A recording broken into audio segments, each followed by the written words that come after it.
Hi friends, வணக்கம். Welcome to yoga Thiya channel. இந்த வீடியோவில் வந்து போலீஸ் நோட்டிஃபிகேஷன் 2025 பற்றி தான் உங்களுக்கு எக்ஸ்பிளைன் பண்ண போகிறேன்.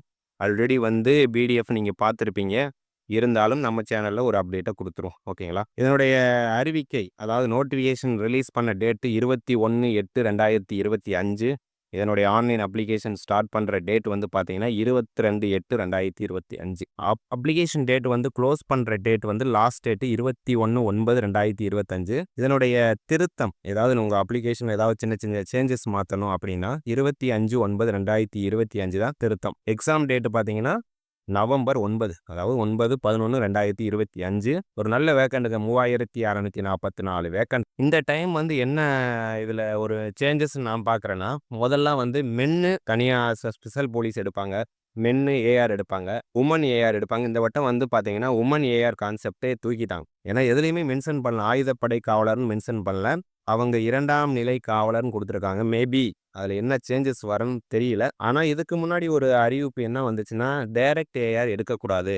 எல்லாருமே தமிழ்நாடு ஸ்பெஷல் போலீஸ், அதாவது டிஎஸ்பி, மென்னா இருக்கட்டும் உமனாக இருக்கட்டும், டிஎஸ்பியில் இருந்துட்டு தான் ஏஆர் போகணும் அப்படின்ற ஒரு அறிவிப்பு விட்டுருந்தாங்க. போக போக அதனுடைய அப்டேட் என்னன்றதை, அந்த உண்மைத்தன்மை 100% தெரிஞ்சதுக்கப்புறம் அதை பற்றி ஒரு கிளாரிட்டி கொடுக்கலாம். இப்போதைக்கு உங்களுடைய ப்ரிப்பரேஷனில் நீங்கள் ஃபோக்கஸ்டாக இருங்க. ஓகே, இப்போயே நிறையா பேர் மெடிக்கல் பற்றி யோசிக்கிறாங்க, நிறையா ஃபிசிக்கலை பற்றி யோசிக்கிறாங்க. ஃபஸ்ட்டு ஸ்டெப்பு உங்களுக்கு வந்து போய் அப்ளிகேஷனை போய் ஒன்று போடுங்க.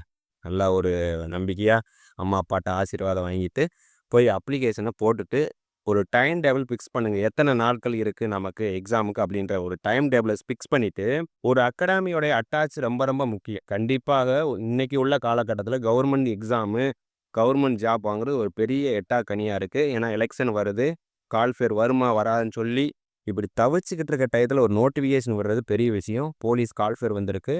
ஒரு அட்டம்ப்ட் எழுதுங்க. அது சக்ஸஸ் ஃபெயிலியர் அது அப்பாற்பட்டது.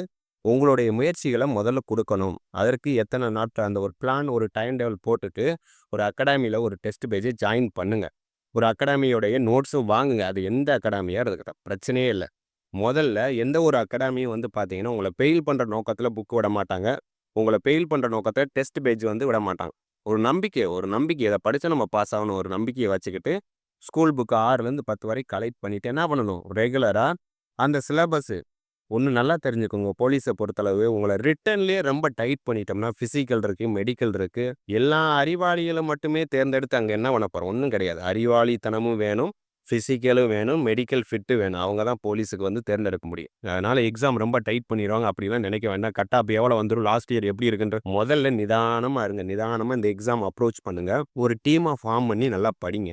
இதில் ஒரு கூட்டு முயற்சி ரொம்ப ரொம்ப முக்கியம். ஏன்னா 70-80 நாட்கள் போது மாற்றி மாற்றி கொஸ்டின் கேட்குறதுலேருந்து, சம்மை சால்வ் பண்ணுறதுலேருந்து, ப்ரீவியஸ் இயர் கொஸ்டின் அனலைஸ் பண்ணி அதனுடைய சைக்காலஜியை சால்வ் பண்ணுறதுலேருந்து ஒரு டீம் ஃபார்மேஷன் இருந்தால் நல்லாயிருக்கும். உங்கள் சர்க்கிளில் என்விரான்மெண்ட் சத்தியமாக செட் ஆகாதுன்னா கண்டிப்பாக நீங்கள் அகாடமி போய் ஸ்டே பண்ணி யாருக்குமே தெரியக்கூடாது. நீங்கள் எங்கே என்ன பண்ணுறீங்க, என்ன படிக்கிறீங்க, எதுவுமே தெரிய வேணால் நீங்கள் போய் சந்தோஷமாக தாராளமாக இந்த ப்ராசஸை 75 to 80 டேஸ் நல்லா நம்பி படிங்க. முதல்ல எக்ஸாமு நங்கூரத்தை நச்சுன்னு போடுங்க. அதுக்கப்புறம் ஃபிசிக்கல் மெடிக்கல் 1 by 1 பார்த்துக்கலாம். இல்லை நான் ஃபிசிக்கல் 0 சார் அப்படின்னா, காலையில் 1 மணி நேரம் நீங்கள் என்ன பண்ணலாம், ரிட்டனை நீங்கள் படிக்கிற டயத்தில் காலையில் 1 மணி நேரம் ஃபிசிக்கல் நீங்கள் கிரவுண்ட் ஒர்க், முதல்ல கிரவுண்டுக்கு போங்க ஒரு வாரம். அடுத்து கிரவுண்டில் போய் வாக்கிங் பண்ணுங்கள். அதுக்கப்புறம் ஒரு ஒரு ஒரு ஒரு ரவுண்டாக ஸ்லோ ஜாக்கிங் பண்ணுங்கள். இப்படி ஸ்லோவாக எடுத்துகிட்டு போங்க. ஐயோ எக்ஸாம் விட்டுட்டாங்க வரப்புன்னு விட்டுட்டு அந்த பதட்டம் தான் நம்மளை வந்து ரொம்ப பயமுடுத்தி நம்ம எக்ஸாமே டோட்டல் கொலாப்ஸ் ஆக்கிடும். இன்றைக்கி படிச்சலாம், நாளைக்கு படிச்சலாம், நாளை கழிச்சு படிச்சலாம்னு சொல்லி டயம் தள்ளி போயிட்டே இருக்குமே தவிர நீங்கள் உருப்படியாக படிச்சுக்க மாட்டீங்க. ஒரு நாளைக்கு நான் 50 கொஸ்டின் படிக்கிறேன்னா சாலிடானா 70 நாளைக்கு எவ்வளோங்க, 3500லேருந்து 4000 ஒன்று. அதில் தெளிவாக இருந்தால் கூட நீங்கள் எக்ஸாம் கிளியர் பண்ணிட்டு போயிடலாம். ஆனால் இந்த புக்கை படிக்கிறதா, அந்த புக்கை படிக்கிறதா, அவங்க மெட்டீரியல் சூப்பராக இருக்குமே, இந்த மெட்டீரியல் சூப்பராக இருக்குமே, இந்த அகாடமி சூப்பர், இதை யோசிச்சுக்கிட்டே இருந்தேன்னா 30 நாள் ஓடிப்போகும். அதனால் நீங்கள் எடுத்துக்கொண்ட முயற்சிகளை டக்குன்னு 1 or 2 டேஸில் நீங்கள் முடிவு எடுத்துட்டு அகாடமி போகணுங்க. Team formation, team form. ஆனால் ஒரு தடவை முடிவு எடுத்து அதுதான் எக்ஸாம் முடிகிற வரைக்கும், ஃபிசிக்கல் பண்ணுற வரைக்கும், மெடிக்கல் பண்ணுற வரைக்கும் ஒரு டீமாக பண்ணி நல்லா ஜம்முன்னு நீங்கள் ட்ரைனிங் போங்க. நல்லா குடும்பத்தை பாருங்கள், நல்லா மாத சம்பளம் ஜம்முன்னு. ஒரு பே கமிஷன்லாம் போட்டால் போலீஸுக்கெல்லாம் 35,000 சேலரி வந்து இன்க்ரிமெண்ட் ஆகிடும். அதாவது இன்றைக்கி உள்ள நிலவரத்துக்கு 25-26,000னா ஒரு 6,000 ரூபா ஒரு பே கமிஷன் 2026 போட்டாங்கன்னா 35-36,000 நீங்கள் ட்ரைனிங் முடிச்சு வந்தப்போ உங்களுக்கு கிடைக்கும். அதனால் ஆப்பர்ச்சுனிட்டியை வந்து அலட்சியப்படுத்தாதீங்க. எல்லா எக்ஸாமுமே வர வர என்ன சொல்கிறது, அப்டேட் வந்துக்கிட்டே இருக்கும். ஆனால் வந்த எக்ஸாம் யார் தக்க வச்சுக்கிறதுல தானே இருக்குது. கால்ஃபேர் வந்துக்கிட்டே இருக்கும். எலெக்ஷன் டைம் கொஞ்சம் கால்ஃபேர் தள்ளி போகும். டிஎன்பிசியாக இருக்கட்டும், வேறு எனி செக்டாராக இருக்கட்டும். ஆனால் போலீஸில் வட்ட வட்டம் உங்களுக்கு ப்ராப்பராக 2ஆம் நிலை காவலர் எடுத்துக்கிட்டு இருக்கிறாங்க. இந்த வாய்ப்பை பயன்படுத்துங்க. இந்த வாய்ப்பை உறுதியாக பயன்படுத்தி உங்கள் வாழ்க்கையில் அடுத்த ஸ்டெப்புக்கு போங்க.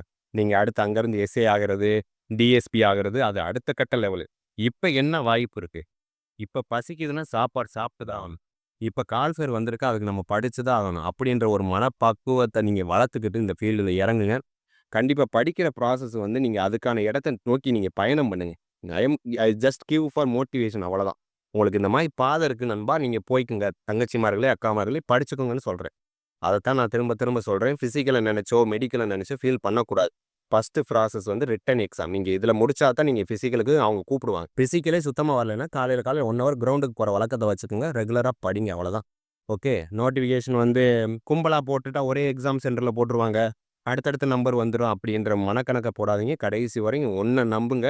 உங்களை மட்டும் நம்புங்க. இந்த களத்தில் இறங்குங்க. கண்டிப்பாக ஜெயிப்பீங்க.